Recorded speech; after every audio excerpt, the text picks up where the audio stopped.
दिवाली, आइए नजर डालते हैं 15 नवंबर की कुछ खास मॉर्निंग अपडेट्स पर। श्रीनगर के नौगांव पुलिस स्टेशन में हुआ ब्लास्ट, 9 लोगों की मौत।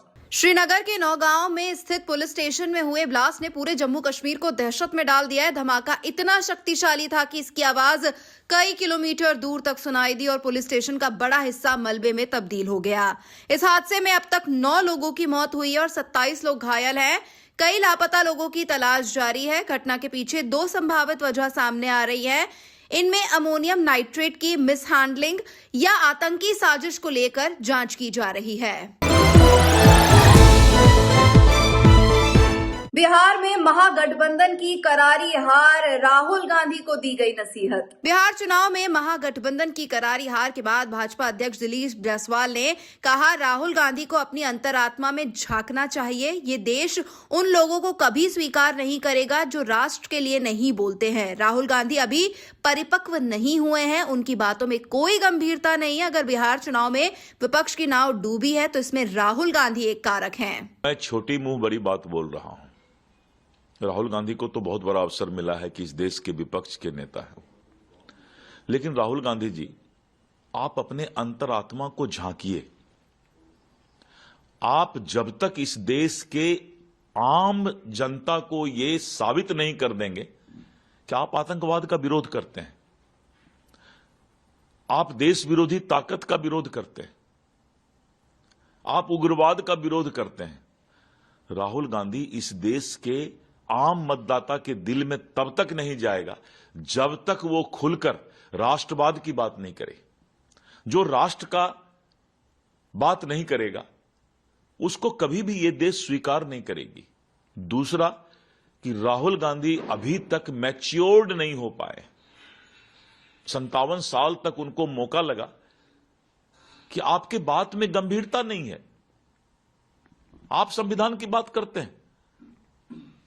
जो आदमी देश विरोधी ताकत और आतंकवाद उग्रवाद के खिलाफ नहीं बोलता है वो भारत के संविधान की बात करता है।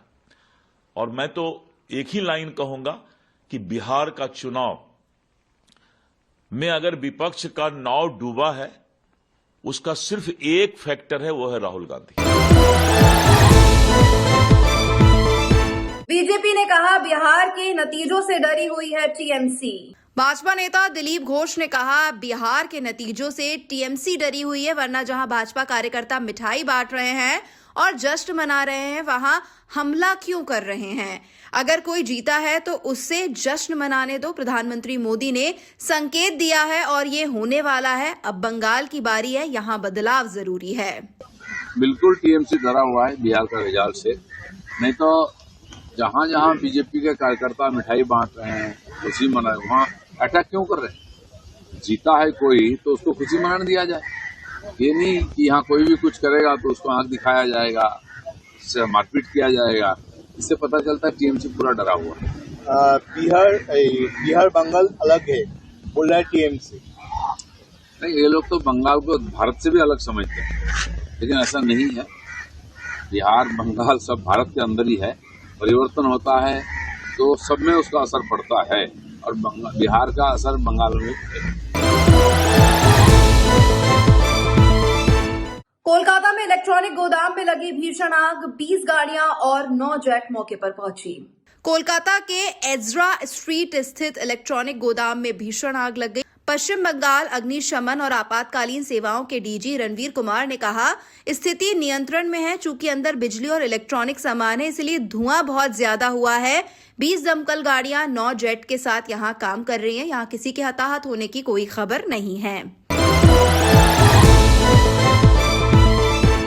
दक्षिण अफ्रीका के उच्चायुक्त बोले, आज के दौर में आतंकवाद के लिए कोई जगह नहीं। दिल्ली में आतंकी कार विस्फोट मामले पर भारत में दक्षिण अफ्रीका के उच्चायुक्त अनुल सुखलाल ने कहा, दिल्ली में जो कुछ हुआ उससे हम स्तब्ध हैं। भारत के बीच इस तरह का आतंकवादी हमला अंतर्राष्ट्रीय समुदाय को एक बहुत ही निराशाजनक संदेश देता है कि हमें मिलकर काम करना होगा।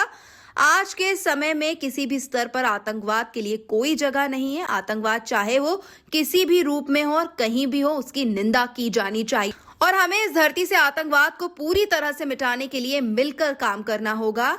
हमने इसे एक जघन्य कृत्य बताते हुए कड़े शब्दों में इसकी निंदा की और हम भारत जैसे देशों और वैश्विक शांति और सुरक्षा सुनिश्चित करने के लिए प्रतिबद्ध अन्य देशों के साथ मिलकर काम करना जारी रखेंगे। Well, as I've said, we issued a statement. We were shocked by what transpired here in Delhi. And, you know, in this day and age, to have these kind of terrorist attack in the very heart of India sends a very bleak message to the international community that we have to work together. There is no place for terrorism in this day and age or at any stage. Terrorism in all its forms and wherever it may occur must be condemned, and we have to work as a collective to totally eradicate terrorism from the face of this earth. I know that's idealistic, but that should be our goal.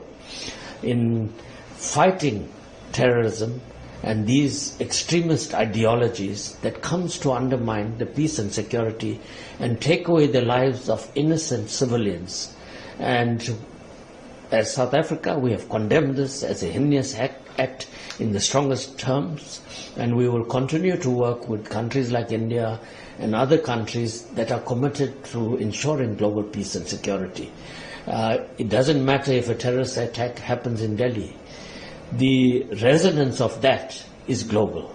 Today, peace and security is interrelated, and we can't be bystanders when something like this happens. We have to work as a global collective in eradicating the scourge.